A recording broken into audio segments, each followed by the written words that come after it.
RERA, real estate regulatory authority.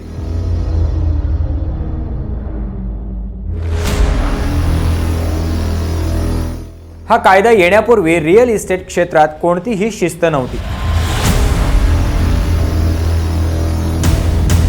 Builder ताबा द्यायला उशीर करायचे, पैसे घेऊन पसार व्हायचे किंवा घराचे क्षेत्रफळ म्हणजेच कार्पेट एरिया चुकीचे सांगायचे.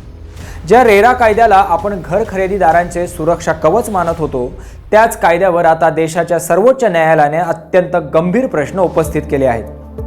हा कायदा सामान्यांसाठी आहे की बिल्डरांच्या फायद्यासाठी, असा संतप्त सवाल न्यायालयाने विचारला आहे.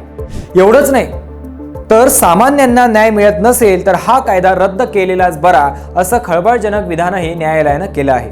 रेराच्या अंमलबजावणीत नक्की कुठे माशी शिंकते आणि तुमच्या कष्टाच्या पैशांचं नेमकं काय होणार आहे, या गोष्टींचा आपण या व्हिडिओमध्ये आढावा घेणार आहोत. सर्वोच्च न्यायालयाची नाराजी उगीच नाहीये. अनेक प्रकरणांमध्ये रेरा प्राधिकरणानं बिल्डरांविरुद्ध घर खरेदीदारांच्या बाजूने निकाल दिले आहेत. पण प्रश्न असा आहे की त्या निकालांची अंमलबजावणी होते का? रेराने आदेश देऊनही बिल्डर ग्राहकांचे पैसे परत करत नाहीत. न्यायालय असं म्हणतंय की बिल्डर या कायद्याचा वापर करून वेळ काढूपणा करत आहेत आणि प्रशासन फक्त कागदी घोडे नाचवते. जर कायदा असूनही ग्राहकाला त्याचे घर किंवा पैसे मिळत नसतील तर त्या कायद्याचा उपयोग काय? आता आपण प्रत्यक्ष आकडेवारी पाहूया. पुण्यात जिल्हाधिकारी कार्यालयानं सुमारे 47 कोटी रुपयांची वसुली करून घर खरेदीदारांना त्यांचे पैसे परत मिळवून दिले आहेत. पण हे ऐकायला चांगलं वाटत असलं तरीही हे हिमनगाचे केवळ एक टोक आहे. मुंबई आणि पुण्यात आजही शेकडो कोटींचे दावे केवळ अंमलबजावणी अभावी प्रलंबित आहेत. रेरा रिकव्हरी वॉरंट काढते, पण जिल्हाधिकारी कार्यालयातील महसूल यंत्रणा ही वसुली करण्यात अपयशी ठरत आहे. बिल्डर आपली मालमत्ता दुसऱ्याच्या नावे करून मोकळे होतात आणि ग्राहक मात्र कोर्टाच्या चक्रा मारत राहतो. एकीकडे न्यायालय हा रेरा कायदा रद्द करण्याच्या मनस्थितीत असताना मुंबई ग्राहक पंचायतीनं मात्र याला विरोध केला आहे. त्यांच्या मते रेरा कायदा रद्द केल्यास पुन्हा एकदा जंगलराज येईल. गरज कायदा रद्द करण्याची नाहीये, तर त्यातील पळवाटा बंद करून तो अधिक कडक करण्याची आहे. जर बिल्डर आदेश पाळत नसेल तर त्याला पळ काढता येणार नाही, अशी तरतूद हवी. ग्राहक पंचायतीची ही मागणी रास्त आहे, कारण ग्राहकांकडे दाद मागण्यासाठी दुसरं कोणतंही हक्काचं व्यासपीठ उरणार नाही. आता एक महत्त्वाची आणि सकारात्मक बातमी. जे बिल्डर रेराच्या आदेशाचे उल्लंघन करत आहेत आणि ग्राहकांचे पैसे जाणीवपूर्वक थकवत आहेत, त्यांना आता थेट तुरुंगवासाची शिक्षा देण्याच्या प्रक्रियेला वेग आला आहे. केवळ दंड आकारून बिल्डर सुधारत नाहीत, हे लक्षात आल्यावर आता अटकेसारखी कठोर पावले उचलली जात आहेत. यामुळं अशा बिल्डरांवर धाक निर्माण होईल ज्यांना कायद्याची भीती उरलेली नाही. आधीच उल्हास, त्यात फाल्गुन मास. कायदा रद्द झाला तर काय? कायदा रद्द झाला तर पहिले पाढे 55. सर्वोच्च न्यायालयानं रागाच्या भरात कायदा रद्द करा असं म्हटलंय खरं, पण विचार करा, जर खरोखरच रेरा कायदा रद्द झाला तर सामान्य घर खरेदीदाराचे काय होईल?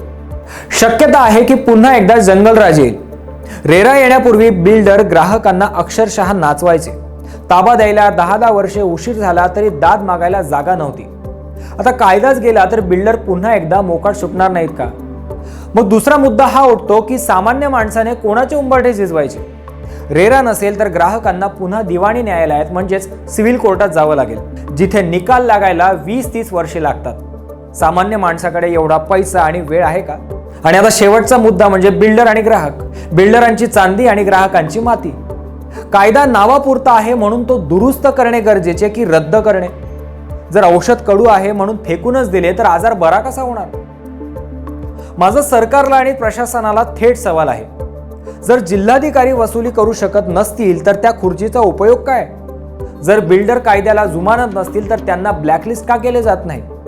घर खरेदीदाराने आयुष्यभराची पुंजी लावायची आणि शेवटी त्यानेच न्यायासाठी रस्त्यावर उतरायचे, हा कुठला न्याय? रेरा म्हणजे खरंच रिअल इस्टेट रेग्युलेटरी ऑथॉरिटी आहे की बिल्डर प्रोटेक्शन ऑथॉरिटी? जर कायदा असूनही जनतेची फसवणूक होते तर कायदा नसताना काय होईल? हा प्रश्न आज महाराष्ट्रातील प्रत्येक घर खरेदीदाराच्या मनात आहे.